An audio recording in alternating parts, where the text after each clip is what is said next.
Hi guys, it's been a long while since I've done a last work in progress. This is mainly due because I've got a blog page now and I put a lot of it up there. But obviously some people don't like seeing that, so I thought I'll put it here as well, just to let you see what I'm up to. So following on from my last one, I managed to get all my hordes done. This was a 10 mil range. They're a mix of Pendraken and Magister Militum.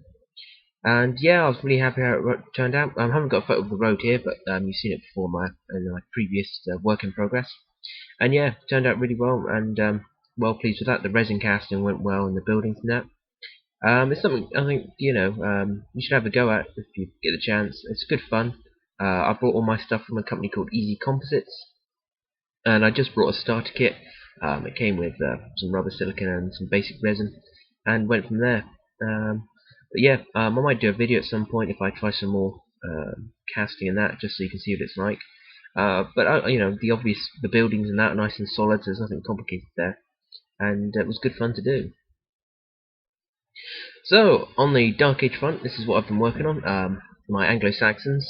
After the last tournament at Plymouth, I've decided to just try and change around my Anglo-Saxons a bit and just see if I can make them more dynamic. I don't know. At the moment they're just stomping around in big units, and it's okay. But some scenarios you could do with just a little bit more movement, and if you want to do a strike somewhere, I'm always unable to. It's an all-infantry army. I'm also going to try and remove my slingers, which they just didn't do enough for me in the last game. And at the end of the day, all the bonuses for the Anglo-Saxons are on their levy, so I'm going to go with Hearthguard, 3 warriors, and 2 levy. Just try it out. These guys in the mail I'm just doing up as my warriors to separate them from my unarmored levy. They're all Crusader miniatures. I've had them for yonks and never had a chance to do them, so I'm quite glad to get these done really. Also, I'm using all these guys for War and Conquest. Fantastic set of rules that have come out 3 years ago. I've had them for ages, been unable to play them, which is always a shame. But well worth looking into if you like your historical battles. If you're used to Warhammer Ancient Battles, you'll know roughly how the system goes. It's kind of an offspring of that, but the rules itself are different enough that you need to read the book, be aware of what's changed in it, and it's all gone for the better. It's made it a lot clearer. It's a much sharper rule system, in my opinion, and a lot more fun to play. So I should be having a battle report or two coming up with that. And also, historical is so cheap at the moment to get into. There's loads of plastics out there. I mean, also I've got my Dark Ages here, which you can pretty much do on all plastics. Conquest miniatures are bringing out plastic Dark Age archers. Gripping Beasts are coming out with their Arab and Saracen mounted troops, both the heavies and the light troops. Victrix has got a range of Greeks from the Peloponnesian War, if you want to do that. I'm actually looking at maybe getting into that, because I really do like the Peloponnesian War. Quite an interest with all the city-states fighting each other. So that might be an option for the future. But they've got plastics for the Thebans, the Spartans, and the Athenians. They've got mercenary hoplites, they've got skirmishers, all in plastic, which is fantastic. And then, if you like me, my favourite period is the Punic Wars. Victrix is also now bringing out plastic Carthaginians. They already had a range of Polybian Romans, which are really nice, but it's the Carthaginians that do it with me. Chance to have some elephants on the board would be just fantastic. So say you've also got Ajima. They do Polybian Romans as well. Look out for them. What else? Warlord Games. Loads of plastics. Cheap to get into. I mean, if you're looking for more like a tournament standpoint, the early Imperial Romans, troops are really expensive, model count relatively low. You're looking at like 20 points a model for a veteran Roman legion. I mean, they're tough as nails, as you expect. For 20 points a model in a unit, you don't need a mass of them, and it makes it a very cost-effective way of playing the game. If you want to do some barbarians and get some Celts out, well, that's all good and true as well. But the difference in model count will be quite dramatic, I would have thought, over that front. So yeah, on the historical side, I've got plenty to do here. Plenty I want to go into. I want to do a campaign. I'm trying to set up a campaign at the moment, set on the British Isles. It'll probably be for Saga, because we've got more Saga players and more Saga interest at the moment.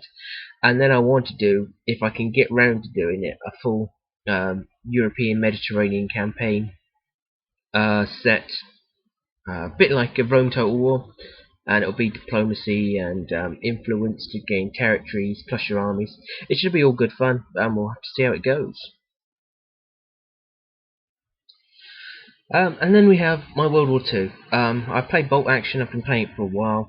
Really enjoyed the game system. After 40k went the way it did, I was really missing that kind of 28mm skirmish, platoon style, couple of tanks, that kind of thing. Because it just went crazy with all the crap that goes in it now. It was too much. I didn't enjoy the game. The rules are a bit pants, to be honest. Uh, Put me off it somewhat. Then Warlords released Bolt Action. Got into that. Really enjoyed it. I'm going to do some Bolt Action. We've got the Bolt Action League going, so I'm trying to get some Germans painted up now. They're pretty basic, but I'm happy at the speed I'm painting through them, which helps. The game system uses an alternative unit-based system, but it's random, which I really like. It gets the game flowing nicely. The only downside is it's the speed of the game. It really does slow down the game. Just that pause in between every unit you move, you have to pick another dice. It does slow the game down a bit, so it's really a game you just want to relax, sit back, enjoy it. And for a tournament, I think it'd be hard going to get games done in the 2 hours and that, especially like 1500 points. I mean, we're playing at 1000 points. Fair enough, we're not 100% on all the rules yet, so we're still looking at the rule book. But it's well over a couple of hours to get a game finished, and I was really hoping that easily to get them within 2 hours to get them done in an evening at the club. But as it is, as you can see, I'm working on these now. I'm really happy with the Puma and that I've done. I've got a couple. I've got stand-ins at the moment in my army. Got a couple more plastics. Again, this game's cheap. It's really cheap to get into. If you I compare to 40k. As most people, I think a lot of us started with the fantasy and 40k. I mean, I'd always loved historical, but as soon as I opened up my club, I realised I had to play 40k just to get members in my door. So years ago, 10 years ago when I started this the club and that, I played 40k and I played fantasy, and I still play fantasy occasionally. I haven't done a battle reporting for a long while because I've stepped back away from it. I want to see what Knights does. But as I was saying, comparing prices to get into this hobby, it's such a shame because I know 40k looks nice. I love Games Workshop models and all that, but it's so expensive. The model count in this game is not hugely high. The models are very cheap. I think the Puma was like 16, 17 quid. It's a lovely model. If you get a chance to look at my blog, I actually put a blog on about it and how I put it together, because Warlord have joined up with Italary, who make miniatures and that. Plastic miniatures have done for years. The normal 1/72 scale kind of miniatures, and their models are pristine. Although this one, with all the suspension on it, was a bit of a challenge, but I did enjoy doing it. Really sent me back to the old days when I was used to do models myself as a kid and do the airplanes and all of that. But as I say, I've still got to get a half track. I need a Hanomag, and I want to get a Panzer IV. Again, both plastics, and both I think are under 20 quid. I mean, that's a tank for under 20 quid. I know it's not as big as like the Lehman Russ and stuff, but I don't know what it is now. It's what. Well, when I was buying it, it was 20 quid. It's then 25. It's about 30 quid now. I just maybe it's just me. I must be getting old as I'm carrying on now. But I'm really loving historical, and it's getting so cheap to get into it. Well, that's the better thing as well. Because it's so cheap to get it. Other youngsters that never really looked at it. I mean, it always used to be metal miniatures and all of that, and you had to cart it around.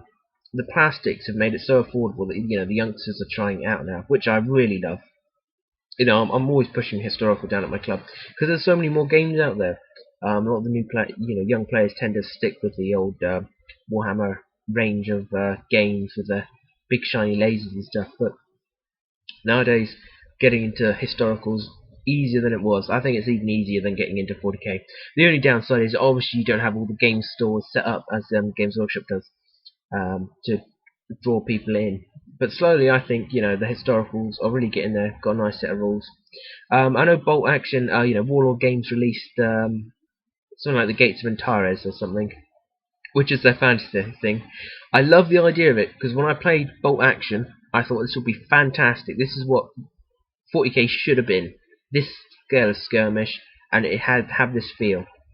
But when I looked at the miniatures, I thought, oh crumbs, it looks like a Games Workshop game, and I just didn't fancy it. So for my sci-fi at the moment, um, hopefully I'll be doing some Drop Zones Commander, but I'll mention that again in a bit. Finally on the 10mm front, I'll just mention these guys who I've been working on, which has kind of put me back from everything else. Pendragon Miniatures, they're a 10mm manufacturing company, and they do a painting competition during February. And I thought I'll give it a go and brought some of their goblins. I'm going to do a proper review on these. I said I would, but I've got some more coming and I want to get them all painted up so you can see what they're like. Fantastic models. I will say now, whether I'd call them goblins is beyond me, but you have to see the scale compared to other models. But they were great fun to paint, and lucky enough, I actually managed to come runner-up in the fantasy. I put in quite a few miniatures. I put in for the mounted competition, the fantasy competition, and the pre-20th century competition. They got loads of different things there. You can all go for them. You've got to be there. Obviously, they're miniatures and that. But it's such good fun, and it's great to see the other competitors in that. I really advise having a look at it. If you look up Pendragon Miniatures, go to their forum and check out the Painting 2015 competition. Lots of eye candy there, lots and lots of eye candy. If you like your 10mm, yeah, there's some really great stuff on there. Well worth having a look. And these guys, I painted up to put in, and I managed to get a voucher to spend on more Pendragon. So I've got more goblins coming now, and I also got a PHR starter set, which turned out bonus to what I've got, because I've got a few PHR as it is. So when I said about the sci-fi, we are going to be looking at doing Drop Zone Commander. I mean, we all started getting into it, but it's so expensive for a 10mm scale game.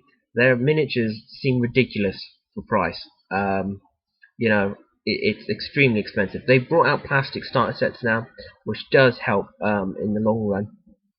But still, individual ships and the carriers and that are still very expensive, but also very important to the game itself.